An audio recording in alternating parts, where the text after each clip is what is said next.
함께 기도드리겠습니다. 하나님, 주님의 절실한 사랑이 저희가 힘차게 하루를 시작할 수 있는 능력이 되게 하심을 감사드립니다. 높이 계신 주님께 드려지는 오늘의 시간이 되게 하옵소서. 보이는 세상을 아름답게 세워나가도록 인도하옵소서. 보이지 않는 진리 세상을 영혼을 다하여 소중히 여기며 살아가게 하옵소서. 보이는 사람들을 주님의 마음으로 섬기게 하옵소서. 보이지 않는 사람들을 위해 축복으로 중보 기도하는 삶이 되게 하옵소서. 주님께서 주시는 상급을 기대하며 충실한 삶이 되도록 오늘을 인도하여 주옵소서. 병상에 있는 사랑하는 환우들을 붙잡아 주옵소서. 주님의 은총, 궁유를 오늘도 베풀어 주셔서 나아짐, 회복됨, 온전케 되는 은총이 나타나게 하옵소서.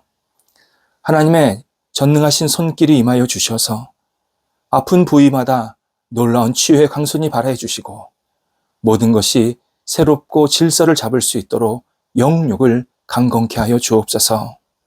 가정에서, 병원에서, 또 이후에 여러 진찰 과정이 남아있는 우리 모든 성도들 한 분 한 분을 붙잡아 주셔서 우리 환우들이 하나님의 은혜 가운데서 오늘도 힘을 얻게 도와주시고 기쁨으로, 감사함으로 치료받고 회복되는 은총의 시간이 있게 하여 주옵소서. 옆에서 기도하시는 가족들을 붙잡아 주셔서 힘 주시고 건강 주시고 희망 주시고 모든 여건들이 안정될 수 있도록 함께하여 주옵소서. 자녀들 예수 그리스도 안에서 평안과 은혜가 넘치게 하옵소서. 하나님을 경외하며 하나님을 바라보며 하나님 안에서 진정한 자유를 누리며 살아가는 자녀들 되게 하옵소서. 어린 자녀들 예수님 안에서 무럭무럭 하나님을 경외하며 성장 성숙하게 도와주시고 평생을 주님과 동행할 수 있도록 인도하옵소서. 학업에 있는 자녀들을 붙잡아 주옵소서. 집중하게 하소서. 무더운 더위에 최선을 다하게 도와주시고 지치지 않게 하시고 하나님이 주시는 은혜 가운데에서 공부하여서 좋은 결실들이 맺히게 하여 주옵소서. 시험을 앞두고 있고 진학을 앞두고 있고 또 개인적인 여러 계획을 가지고 공부하는 자녀들 한 사람 한 사람이 하나님의 사람으로 온전히 세워지게 도와주시고 학업의 시간을 통해서 기쁨, 감사, 하나님의 이름을 높여드릴 수 있는 복된 은혜의 시간이 될 수 있도록 함께하여 주옵소서. 장성한 자녀들 오늘도 주님 안에서 힘있게 살게 하여 주옵소서. 사람들을 만날 때 어떤 역할을 할 때 또 도전할 때 성령께서 지혜와 능력을 주시고 좋은 결과들이 있게 하시며 하나님이 주시는 그 열정을 가지고 모든 역할들을 감당토록 인도하여 주옵소서. 좋은 만남 진행되게 해 주셔서 사랑의 교제가 있게 하시고 가정의 분복도 누리게 하옵소서. 독립한 세대들 붙잡아 주옵소서. 하나님의 은혜와 역사가 나타나는 세대들 되게 도와주시고 꿈을 갖고 앞을 향해 나아가게 도와주시고 하나님께 쓰임받는 세대들 되게 하옵소서. 성도들의 일터 오늘도 주님께서 인도하여 주옵소서. 넉넉하게 모든 역할들을 감당하게 하시고 주변 상황이 어떤지 또 어떻게 돌아가든지 오직 하나님의 손길 가운데에서 지혜와 통찰력과 능력을 공급받게 도와주시고 하나님 이 가운데에서 하나님의 뜻을 발견해서 더 앞을 향해 온전히 나아갈 수 있도록 돌파할 수 있도록 모든 여건들을 주장하여 주옵소서. 어려움 중에 있는 일터 주님께서 하시나이다. 함께 하셔서 안정되게 하시고 더 풍성해지게 하시고 하나님 다시 힘있게 일어날 수 있도록 모든 여건들 만남들을 허락하여 주시옵소서. 성도들 일터 가운데 도전하는 일터 또 중요한 계획이 있는 일터 진행 중에 있는 일터들이 있습니다. 함께하여 주옵소서. 하나님께서 주시는 능력으로 모든 것들을 잘 감당하게 하시고 주님의 뜻 안에서 평안 가운데에서 마음껏 쓰임받게 도와주심에 우리 일터가 하나님의 역사하시는데 조금도 부족함이 없는 거룩한 터전이 되도록 인도하여 주옵소서. 성도들의 그 일터 속에 충만한 열매가 있게 하여 주옵소서. 어려움을 극복하면서 열매가 맺히게 하시고, 또 힘든 일도 극복하면서 열매가 맺히게 도와주시고, 또 좋은 일 속에서도 열매가 맺히게 도와주셔서 하나님의 사람으로 이 땅을 살아가게 어려움이 없게 도와주시고, 계속해서 좋은 만남, 또 좋은 거래, 좋은 나눔이 있게 해주심에 우리 일터 속에서 충만한 열매들이 충만히 날마다 채워질 수 있도록 인도하여 주시옵소서. 하나님의 사람으로 살아가게 어려움이 없도록, 하나님 나라에 쓰임받기에 어려움이 없도록, 많은 사람들과 함께 은혜를 나누는데 아름답게 쓰임받는 귀한 일터의 열매들이 되도록 인도하여 주옵소서. 출타하는 성도들을 붙잡아 주셔서 오고 가실 때 성령께서 함께 하시고 감사함으로 잘 다녀오시게 하옵소서. 의미 있고 기쁜 시간이 채워질 수 있도록 인도하여 주옵소서. 저희 교회 하나님께서 사랑해 주셔서 감사합니다. 하나님, 더욱더 하나님께 이름을, 영광을, 존귀를 돌려드리는 복된 교회가 되기를 간절히 기도드립니다. 모일 때마다 은혜에, 사랑에, 그리고 하나님의 뜻을 깊이 깨닫고 누리며 만끽할 수 있는 모임 되게 도와주시고, 흩어질 때마다 세상의 빛과 소금이 되어서 우리 모든 성도들, 저희 교회가 하나님 앞에 아름답게 쓰임받을 수 있도록 인도하여 주옵소서. 하나님, 하나님을 알지 못하는 분들이 찾아와서 예수 그리스도 안에 거하게 하시고, 진리를 찾게 하시고, 진리 안에서 기쁨을 누리게 하시고, 하나님을 영화롭게 하는데 부족함이 없는 저희 교회가 되도록 인도하여 주옵소서. 하나님, 마음에 평안을 얻는 교회, 기쁨이 누려지는 교회, 사랑의 교제가 있는 교회, 말씀에 깊이 뿌리 내리는 교회가 되게 하여 주셔서 저희 교회가 우리 성도들과 또 주변 사람들에게 그리스도의 은혜를 마음껏 누리며 나눌 수 있는 복의 통로가 되도록 인도하여 주옵소서. 오늘도 우리 성도들 신실하고 올바른 길로 다니는 한 날이 되게 하옵소서. 좌로나 우로나 치우치지 아니하고 주님께서 이끄시는 온전한 길로 다니게 도와주셔서 하나님 앞에 아름답게 쓰임받는 한 날 되게 하옵소서. 예수님의 이름으로 기도드립니다. 아멘. 오늘 우리에게 주시는 하나님의 말씀은 구약성경 신명기 15장 11절 말씀입니다. 신명기 15장 11절 말씀입니다. 살아계신 하나님의 말씀을 봉독합니다. 땅에는 언제든지 가난한 자가 그치지 아니하겠으므로 내가 내게 명령하여 이르노니 너는 반드시 내 땅 안에 내 형제 중 곤란한 자와 궁핍한 자에게 내 손을 펼지니라. 아멘. 자유시장 경제가 갖는 단점이 있습니다. 경쟁으로 인한 낙오자가 그리고 탈락자가 생긴다는 점입니다. 자유시장 경제 체제는 치열한 경쟁터입니다. 같은 선상에서 출발하는 경쟁도 있지만 출발선이 다른 경쟁, 또 약간 기울어진 운동장에서 경쟁하는 그런 상황도 있습니다. 개인의 능력도 그렇고 환경도 그렇고 여러 가지 상황이나 배경도 조금씩 다 다르기 때문에 경쟁이 치열한 동시에 그 경쟁 자체가 많은 어려움을 낳게 됩니다. 다양한 낙오자, 다양한 이탈자, 그리고 포기자가 생산되는 것이 자유시장 경제의 큰 단점입니다. 이런 사람들, 곧 낙오자나 이탈자, 이들은 똑같이 일해도 적게 가져가게 되거나 어떤 경우에는 하나도 가져가지 못하는 상황도 생깁니다. 반대로 혼자 다 가져갈 수도 있습니다. 승자 독식입니다. 기독교 신앙의 선조들은 이런 현실을 많이 고민했습니다. 경쟁은 하나님께서 주신 이 복의 통로가 분명한데 경쟁에서 뒤처진 사람들, 경쟁에서 낙오된 사람들을 어떻게 할까? 어떻게 이들을 도울 수 있을까? 다양한 고뇌와 방안들을 생각하게 됩니다. 그래서 기독교에서 복지, 자선, 나눔을 만들게 됩니다. 그리고 이런 생각들, 이런 가치들이 경제 정책에, 이 기본적인 자유시장 경제 정책에 들어갈 수 있도록, 반영될 수 있도록 많은 노력을 하게 됩니다. 이에 현대 자유시장 경제 체제에서 경제 정책은 경제를 잘 돌아가고 활성화하는 그러한 정책을 만드는 동시에 어떻게 하면 물질들을 효율적으로 경영해서 사람들이 골고루 혜택을 받을 수 있을까?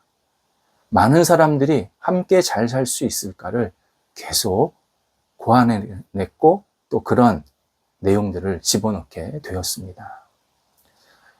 자원은 한정되어 있고 수요와 공급이 불균형이 일어나면, 예를 들어서 수요가 공급보다 많다든지 또 반대로 공급이 수요보다 많아지면 경제가 정상적으로 돌아가기 힘드니까 이런 것들을 좀 균형감 있게 잘 돌아갈 수 있도록 다양한 정책을 만들게 된 겁니다. 그 가운데 복지도 있고 어떤 자선의 관계, 그 다음에 또 뭐 상위 계층, 차상위 계층 이런 다양한 그 어려운 사람들을 좀 구분해서 그들을 돕는 그러한 여러 가지 일들을 하게 됩니다. 인류의 도덕 체계는 돈을 어떻게 사용할까? 여기에 대한 인식에서부터 출발이 되었습니다. 하나님께서 인류에게 허락하신 다른 은혜들과 마찬가지로 돈은 하나님께서 우리에게 하나님의 영광을 위해서 사용할 수 있도록 그렇게 주신 건데, 이 돈을 하나님의 영광을 위해서 사용할 수도 있지만 반대로 이기적이고 죄의 방편으로 쓰일 수도 있다는 사실을 기독교인들이 잘 알고 있었던 겁니다. 그래서 기독교 신앙은 하나님의 영광을 위해서 사용하는 이 방법을 계속 주창하게 되었고, 그 방법이 이 자발적 나눔이나 선행이나 또는 복지나 이런 정책적으로 이런 것들을 만들어냅니다. 그런데 이것이 정책적으로 만드는 것도 중요하지만 실제 우리 그리스도인들이 개개인이 이러한 자발적 나눔을 삶에서 실천하는 게 훨씬 중요합니다. 그게 엄청난 큰 힘을 발휘하기 때문입니다. 기독교 신앙인들이 나눔이라는 이 건강한 생각을 품게 되는 것, 당연히 하나님의 말씀인 성경을 통해서 그런 생각을 가질 수 있습니다. 오늘 본문에서 하나님은 땅에는 가난한 사람이 언제든지 있다 전제를 하십니다. 땅에는 언제든지 가난한 사람이 있다. 이 말씀은 지금서부터 수천 년 전에 하신 말씀입니다. 그때에도 가난한 사람이 있었고 지금도 가난한 사람이 있다라는 것. 이것이 인간 사회의 현실이고 인간 사회에는 언제나 약자가 존재한다. 이것을 우리에게 알려주십니다. 정확히 표현하자면 인간의 죄성은 같이 생활하면서 의도적이든 의도적이지도 않든 경제적 약자를 만들거나 또는 약자를 더 약자로 만드는 그러한 경향으로 흐른다라는 뜻입니다. 그 근본적인 동기에는 인간의 죄성이 있는 겁니다. 인간의 죄성이 끊임없이 잘못된 행동을 하면서 약자들을 양성해내는 겁니다. 그래서 하나님은 하나님을 믿는 사람들이 주변의 약자들, 특히 경제적 약자들을 도외시하지 말고 외면하지 말고 하나님을 생각하며 하나님을 사랑하는 마음으로 그 약자들에게 내 손을 펴라. 내 손을 펴라. 이렇게 말씀하십니다. 본문에서 강조하시는 단어가 반드시입니다. 빈곤한 자를 돕는 것은 선택이 아니라는 겁니다. 우리가 반드시 해야 할 일입니다. 내가 사용하고 남은 얼마라도 주변 사람들, 어려운 사람들을 위해서 선용하라. 이렇게 우리에게 말씀하십니다. 신약성경 시대는 구약성경 시대보다 훨씬 잘 살게 되었습니다. 그래서 신약성경은 가진 것을 어떻게 사용할 것인가에 대해서 더 많은 초점이 맞추어져서 나옵니다. 돈이 없다고 하나님의 은혜나 사랑을 못 받은 것이 아님을 신약성경은 분명히 말씀하시면서 대신 가진 것이 많든 적든 지혜롭게 사용할 것을 강력하게 요청하십니다. 그리고 돈을 지혜롭게 사용하는 방법, 어려운 사람을 돕는 일이라고 말씀하십니다. 예를 들어서 예수님께서 마태복음 25장에서 지극히 작은 자에게 한 일, 곧 도와주고 이렇게 옆에서 배려해주고 그들이 살아갈 수 있도록 작은 것이라도 베푼 일, 이런 일들이 결국 예수님께 행한 일이라고 그렇게 칭찬을 하십니다. 주님을 가까이 하는 신앙은 내가 가진 것이 많던 적던 주변의 어려운 사람들을 위해서 선용하는 모습, 그 선용하는 모습으로 나타난다. 이렇게 우리에게 알려주십니다. 구약성경의 잠언서 11장 25절에서는 이런 말씀도 하십니다. 구제를 좋아하는 자는 풍족하여 질 것이요 남을 윤택하게 하는 자는 자기도 윤택하여 질 것이다. 놀라운 하나님의 약속을 우리들에게 들려주십니다. 내가 남을 돕고 남을 세워주는, 경제적으로 여러 가지 역할들을 해주는 것은 나도 풍족해지는 것이고 상대방도 윤택하게 만드는 일이라고 그렇게 하나님께서 말씀을 하십니다. 그리스도인들은 하나님의 눈으로 재물을 바라보아야 합니다. 하나님은 어느 한 사람에게 재물이 들어가서 오랫동안 머물러 있기를 바라지 않으십니다. 우리에게 주신 재물, 당연히 우리가 필요한 만큼 또 요긴하게 잘 사용하기를 원하십니다. 동시에 나눔의 손길로도 누군가에게 전달되고 베풀어지기를 기대하십니다. 그러면 돈에 대한 탐욕이 사라지기 시작합니다. 돈에 대한 이 개념이 완전히 바뀌면서 돈이라는 것은 어떤 형태로든 선하게 사용하는 것이지 라는 마음으로 정말 성숙한 이 지출 문화가 그 사람에게 생기게 됩니다. 사회학자들은 미국이 여전히 세계에서 큰 힘을 발휘하는 이유 가운데 하나가 기부 문화를 꼽는데 주저하지 않습니다. 미국의 기부 또는 자선 액수는 전 세계인에 비교해서 압도적으로 많습니다. 비교가 안 됩니다. 1930년대 대공황이 일어나지 않았습니까? 미국에서. 근데 그때도 미국인들은 자기 벌이의 약 4%, 자기 벌이의 4%를 기부했다고 합니다. 그때 세계인들의 기부 액수, 퍼센티지가 1%가 안 됐답니다. 지금도 그렇습니다. 굉장히 기부 문화가 발달되어 있는 나라가 미국입니다.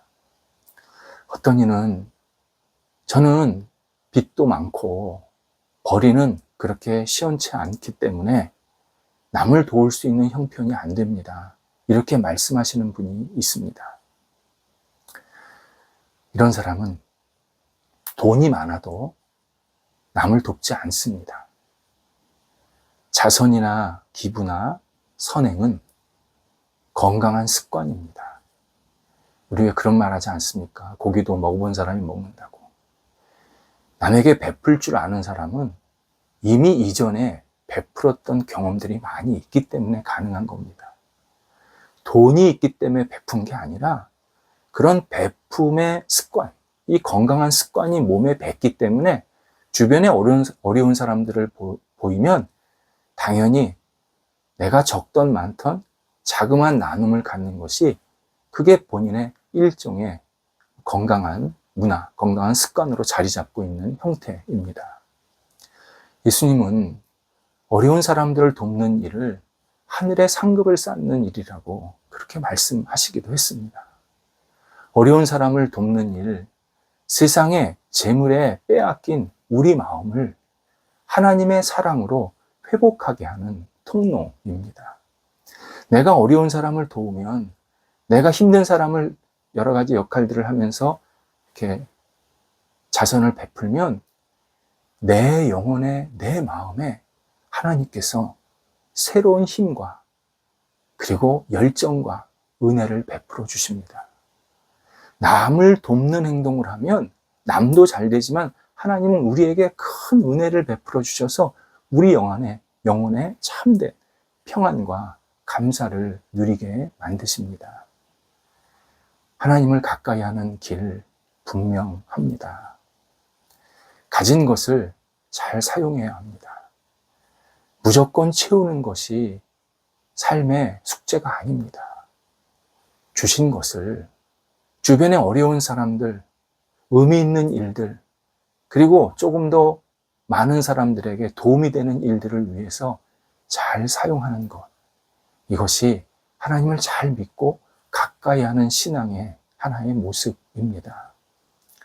어려운 사람들을 돕는 사람, 하나님께서 그를 가까이 하십니다.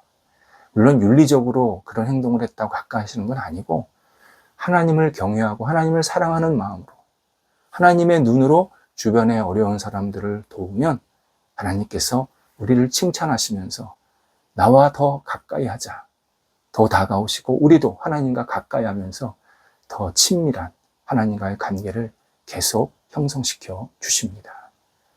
기도하겠습니다. 하나님, 저희가 이 땅에 살면서 하나님의 사람으로 주변의 어려운 사람들을 늘 돌아볼 줄 아는 마음의 여유, 넉넉함, 영성이 있게 하여 주옵소서. 주신 은혜를 풍성히 나눌 수 있는 저희가 되게 도와주시고 이 일을 통해서 하나님의 뜻이 이루어지게 하시고 주변에 힘들고 어려운 사람들에게 자그마한 것도 함께 나누면서 함께 기뻐하고 함께 감사할 수 있는 저희가 될 수 있도록 인도하여 주옵소서. 저희 주변에 같이 살아날 수 있는 사람들이 계속 나타나게 도와주시고 저희가 있으므로 저희 주변도 같이 빛나게 도와주셔서 오직 하나님의 사람으로 빛을 발하는 저희 인생 되게 도와주시고 하나님과 가까이 하면서 하나님을 영화롭게 하는 저희가 되도록 함께하여 주옵소서. 예수님의 이름으로 기도드립니다. 아멘.